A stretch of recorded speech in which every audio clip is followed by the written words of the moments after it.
শুভেচ্ছা। বাংলাদেশ সানহের সংবাদে স্বাগত। শুরুতেই শুনে নিচ্ছি সংবাদ শিরোনাম। দেশে বেড়েই চলেছে শিশু ধর্ষণ ও হত্যার ঘটনা। বিগত 3 মাসে দেশে অন্তত 176টি শিশু ধর্ষণের শিকার হয়েছে এবং ধর্ষণের পর অন্তত 25টি শিশুকে হত্যা করা হয়েছে। ইরান যুদ্ধের ধাক্কায় বিশ্বজুড়ে তীব্র জ্বালানি সংকট থাকলেও চীন রয়েছে সুবিধাজনক অবস্থানে। ট্রাম্পের হুমকিতে সুইজারল্যান্ডে আলোচনা স্থগিত করল ইরান। এবার অন্যান্য সংবাদের সঙ্গে বিস্তারিত। দেশে শিশু নির্যাতন, ধর্ষণ ও হত্যার ঘটনা আশঙ্কাজনকভাবে বেড়েই চলেছে।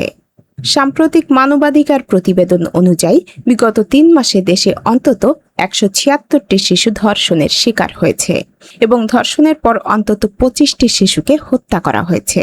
অপহরণ, মুক্তিপণ আদায় ও পাশবিক নির্যাতনের এই ধারাবাহিকতায় সোমবার 22 জুন 2026 দেশের 2টি জেলা থেকে আরও 2টি নৃশংস ঘটনার খবর এসেছে। টাঙ্গাইলের সখীপুরে নিখোঁজের 2 দিন পর সেজুতি নামে 2য় শ্রেণীর এক স্কুল ছাত্রীর মরদেহ উদ্ধার করেছে পুলিশ। পরিবারের দাবি, গত 20 জুন সে নিখোঁজ হওয়ার পর 21 জুন রাতে 3 লাখ টাকা মুক্তিপণ চেয়ে একটি ফোন কল আসে। এর মাত্র আধা ঘন্টা পরই 22 জুন সকালে উপজেলা পরিষদের পুকুর থেকে সেজুতির ভাসমান মরদেহ উদ্ধার করা হয়। অন্যদিকে বরিশালের গৌরনদীতে মোবাইল ফোনে কার্টুন দেখানোর প্রলোভন দেখিয়ে মাত্র 3 বছরের এক শিশুকে ধর্ষণের অভিযোগ উঠেছে জালাল শিকদার নামে 65 বছর বয়সী এক বৃদ্ধের বিরুদ্ধে। গত 19 জুন বিকেলের এই ঘটনার পর শিশুটিকে আশঙ্কাজনক ও রক্তাক্ত অবস্থায় বরিশাল শেরেবাংলা মেডিকেল কলেজ হাসপাতালে ভর্তি করা হয়েছে। ঘটনার পর থেকে অভিযুক্ত পলাতক। জাতীয় দৈনিকের বিগত 3 মাসের পরিসংখ্যান এবং আজকের এই 2টি ঘটনা প্রমাণ করে ঘরে বাইরে কোথাও শিশুরা আজ নিরাপদ নয়। কার্টুন দেখার মতো অবুঝ প্রলোভন কিংবা অপহরণের পর মুক্তিপণ না পেয়ে হত্যার এই নির্মম বাস্তবতা দেশের প্রতিটি সচেতন নাগরিককে গভীরভাবে শঙ্কিত করে তুলেছে। অপরাধীদের দ্রুততম সময় দৃষ্টান্তমূলক শাস্তি নিশ্চিত করা না গেলে ভবিষ্যৎ প্রজন্মের জন্য এই দেশ আরও অনিরাপদ হয়ে উঠবে। হরমুজ প্রণালী পুনরায় উন্মুক্ত হওয়ার সম্ভাবনা তৈরি হলেও বিশ্বের বৃহত্তম তেল আমদানিকারক চীন পারস্য উপসাগর থেকে জ্বালানি ক্রয় দ্রুত বাড়াবে না।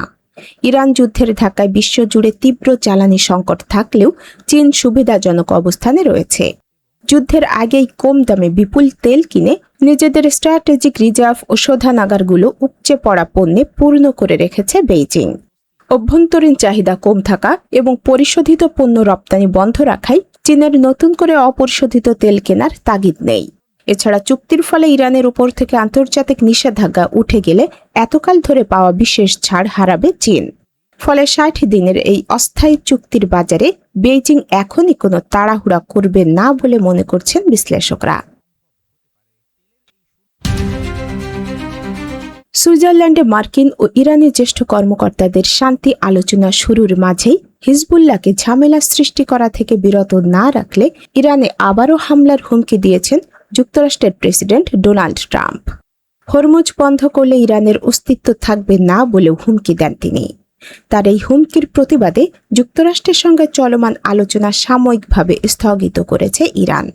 ট্রাম্পের মন্তব্য আলোচনার পরিবেশ নষ্ট করেছে বলে জানিয়েছে ইরানি গণমাধ্যম।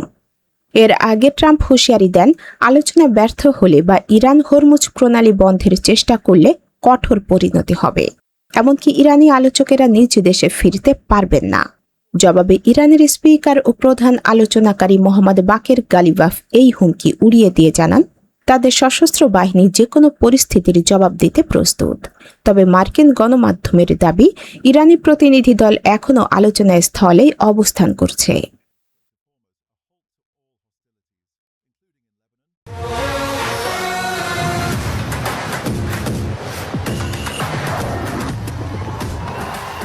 এবার শুনে নিচ্ছি বিশ্বকাপের খবর। প্রথম ম্যাচে ড্রয়ের ধাক্কা সামলে আটলান্টায় সৌদি আরবকে 4-0 গোলে উড়িয়ে দিয়ে নিজেদের শক্তিমত্তা বুঝিয়েছে স্পেন। মিকেল ওয়ায়ারসাবালের জোড়া গোল এবং লামিনে ইয়ামাল ও আত্মঘাতী গোলে প্রথমার্ধেই 3-0 ব্যবধানে এগিয়ে যায় লা রোজারা। এই জয় এইচ গ্রুপের শীর্ষে উঠেছে সাবেক বিশ্ব চ্যাম্পিয়নরা। একই গ্রুপে উরুগুয়েকে 2-2 গোলে রুখে দিয়ে ইতিহাস গড়েছে নবাগত কেপ ভার্দে। স্পেনের পর উরুগুয়ের মতো পরাশক্তিকে আটকে দিয়ে তাদের নকআউটের সম্ভাবনা এখন 67%। অন্যদিকে নিউজিল্যান্ডকে 3-1 গোলে হারিয়ে বিশ্বকাপে নিজেদের ইতিহাসে প্রথম জয়ের দেখা পেয়েছে মিশর। প্রথমার্ধে পিছিয়ে পড়ার পর দ্বিতীয়ার্ধে মোহাম্মদ সালাহর গোল ও অ্যাসিস্টে দারুণভাবে ঘুরে দাঁড়িয়ে 4 পয়েন্ট নিয়ে গ্রুপ জির শীর্ষে উঠেছে তারা।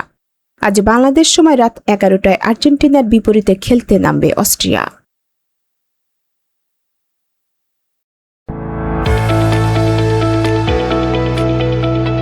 এবার শুনে নিচ্ছি বাঙালিয়ানার বাণিজ্য সংবাদ।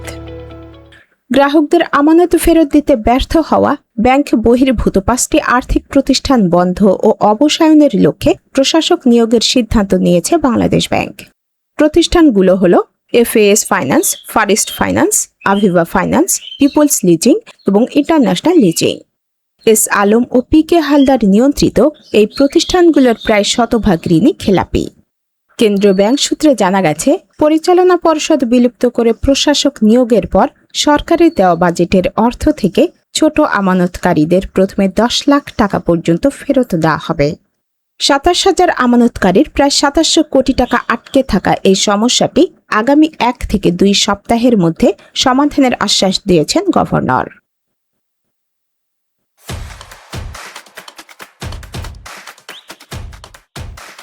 এবার শুনে নিচ্ছি বাঙালিয়ানের ক্রীড়া সংবাদ। আজ 22 জুন 2026।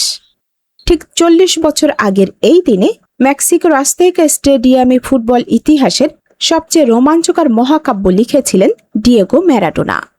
1986 বিশ্বকাপের কোয়ার্টার ফাইনালে ইংল্যান্ডের বিপক্ষে মাত্র 4 মিনিটের ব্যবধানে তিনি করেছিলেন ফুটবল ইতিহাসের সবচেয়ে স্মরণীয় 2টি গোল এবং শতাব্দীর সেরা গোলটি। 51 মিনিটে ইংলিশ গোলরক্ষককে ফাঁকি দিয়ে হাত দিয়ে করা তার প্রথম গোলটি বিশ্বজুড়ে হ্যান্ড অফ গড নামে পরিচিত। এর ঠিক 4 মিনিট পর 60 গজ দূর থেকে একাই ড্রিবলিং করে 5 জন ডিফেন্ডার ও গোলরক্ষককে পরাস্ত করে ম্যারাডোনা যে গোলটি করেন তা ফিফার স্বীকৃতিতে শতাব্দীর সেরা গোল বা গোল অব দ্য সেঞ্চুরি।